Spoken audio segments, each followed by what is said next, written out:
Welcome to Stock Talks with Akash. Follow this channel to create a money mindset. Hey, hi there. Welcome back to my channel.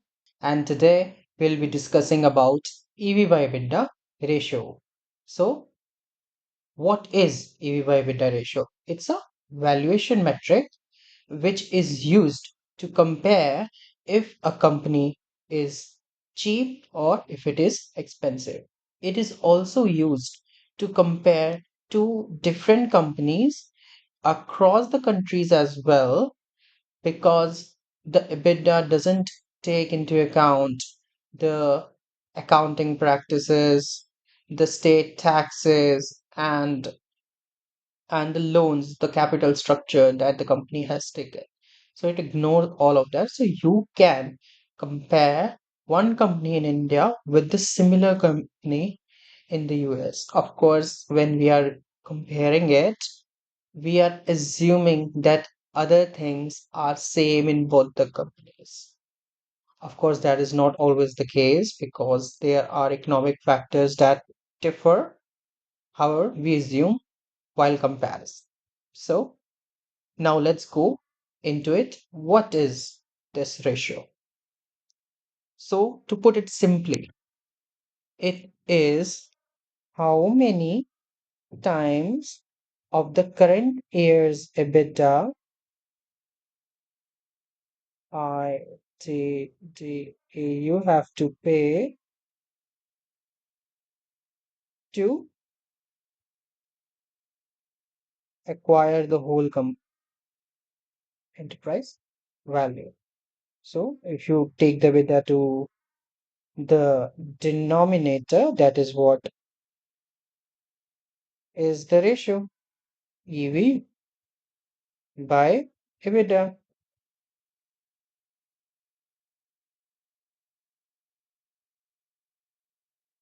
So what does it tells you? It is telling you how many times of the current year's EBITDA you have to pay to acquire the entire firm.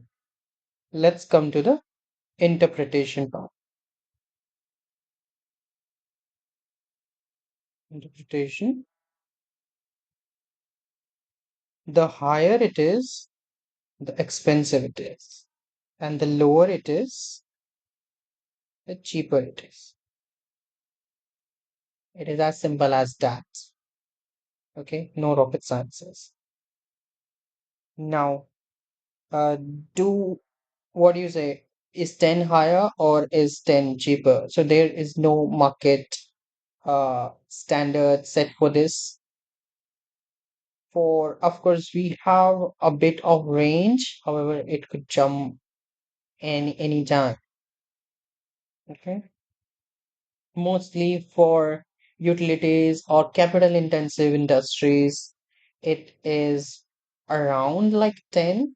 For IT services, it is near about always above 20, 25. So it depends upon the industry as well.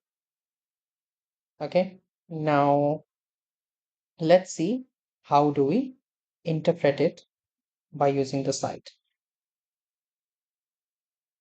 And also, I'm sorry, I think forgot the calculation part. For calculation, you have to go to the videos that I have already done. I have already done for EV and I have already done for Beta. You just have to watch it and get those values, and you just have to divide, and you will get the EV beta ratio. Although you do not have to calculate it yourself, it is readily available. Okay, so how will you go about it? Let's see.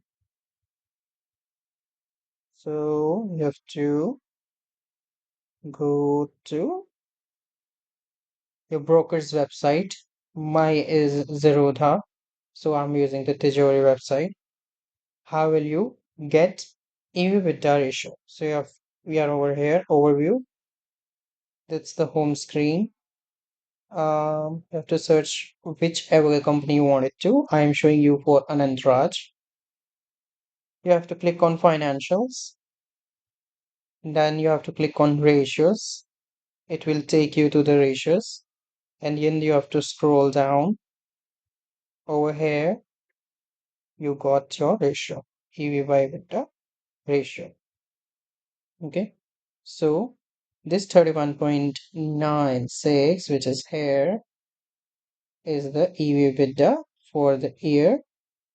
Let me see which year it is. Wait, let's go to the top.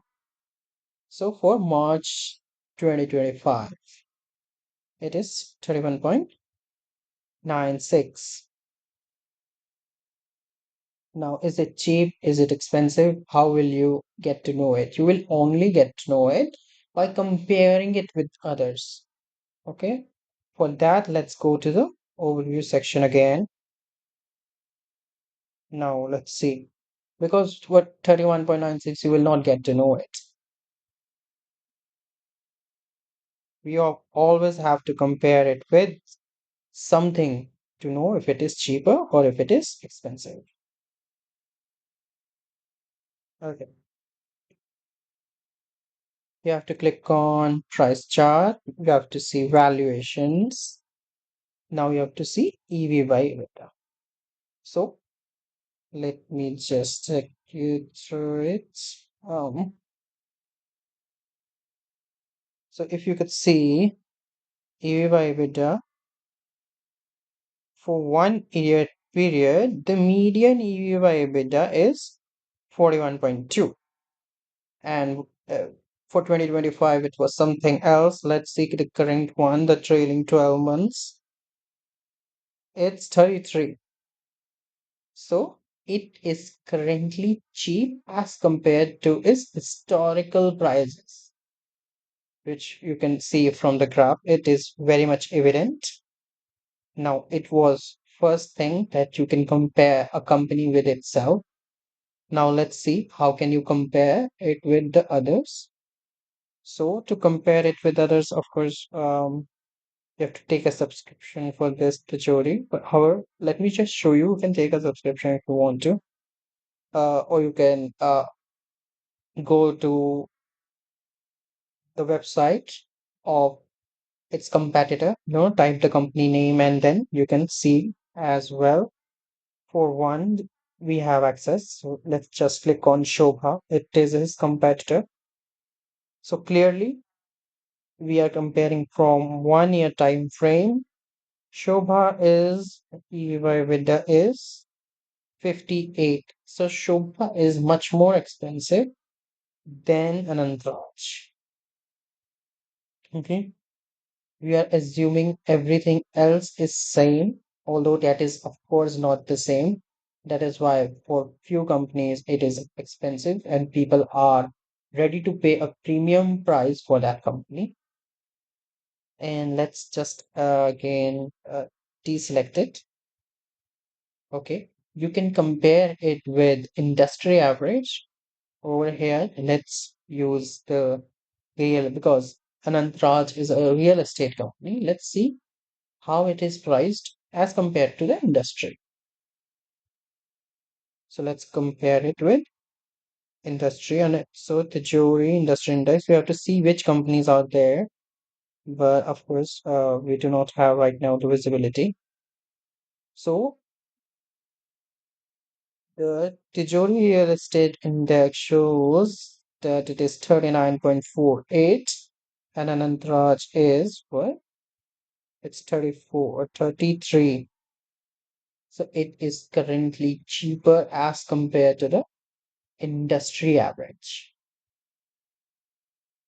I hope you get it. Let me just summarize it again.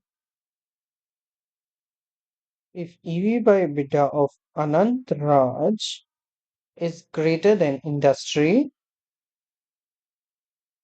then Anant Raj should be expensive. However, over here, Anant Raj is lesser than the industry. That means it is cheap. Okay. And that is how simple you can do all of these things. Okay. It's very quick to see how it is priced or how the market is valuing the company. So that's all for today. I'll meet you around in the next video. Thank you for watching. Bye bye. Disclaimer: the information provided is for educational and informational purposes only and should not be considered financial or investment advice. I am not a SEBI registered investment advisor or research analyst. Investing in stocks involves risk, including the potential loss of principal. Always conduct your own research and consult with a qualified financial advisor before making any investment decision. Past performance is not an indicative of future results, and all investment carry inherent uncertainties. The author and associated parties are not responsible for any financial losses resulting from the decision based on this information. This channel does not promote any form of guaranteed returns or insider tips. Always invest responsibly. Thank you.